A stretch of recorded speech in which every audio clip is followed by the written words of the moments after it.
સમાચાર ભાવનગરથી ભાવનગર યુનિવર્સિટીમાં લીગલ અને મહેકમ વિભાગની ફાઇલો ગુમ થઈ, જેના કારણે ચકચાર મચી ગઈ છે।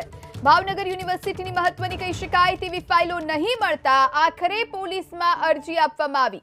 ભાવનગર યુનિવર્સિટીની ઈસી બેઠકમાં ફરિયાદ કરવાનો નિર્ણય કરવામાં આવ્યો હતો। કુલ સચિવે નીલમબાગ પોલીસમાં ફરિયાદ મામલે અરજી આપી છે। તો લીગલ અને મહેકમ વિભાગની અતિ મહત્વની ફાઇલો ગુમ થઈ ગઈ છે।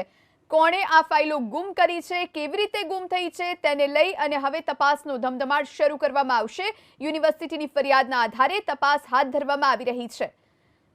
તો ભાવનગર યુનિવર્સિટી ફરી એક વખત ચર્ચામાં આવી। લીગલ અને મહેકમ વિભાગની ફાઇલો ગુમ થઈ। સંવાદદાતા પાર્થ મચેટિયા ફોનલાઈન પર। પાર્થ, યુનિવર્સિટીની અતિ મહત્વની કહી શકાય એવી ફાઇલો જ ગુમ થઈ ગઈ છે, કેવી રીતે ફાઇલો ગુમ થઈ છે, પોલીસ કઈ દિશામાં તપાસ કરી રહી છે?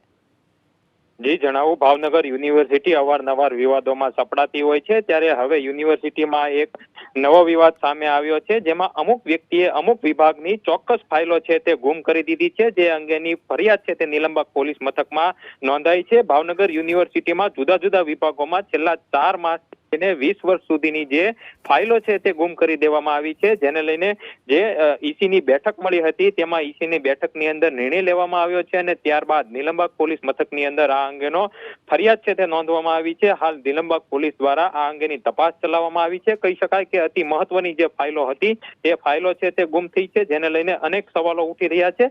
જોકે ભાવનગર યુનિવર્સિટી છે તે વખતો વખત વિવાદમાં આવતી હોય છે, તેમાં વધુ એક વખત આ વિવાદ છે તે જોડાયો છે, જેમાં અનેક ફાઇલો છે તે ગુમ થઈ છે, જેના કારણે અનેક સવાલો છે તે યુનિવર્સિટી ઉપર પણ ઉભા થઈ રહ્યા છે। જી આભાર પાર્થ, વિગતો આપવા માટે।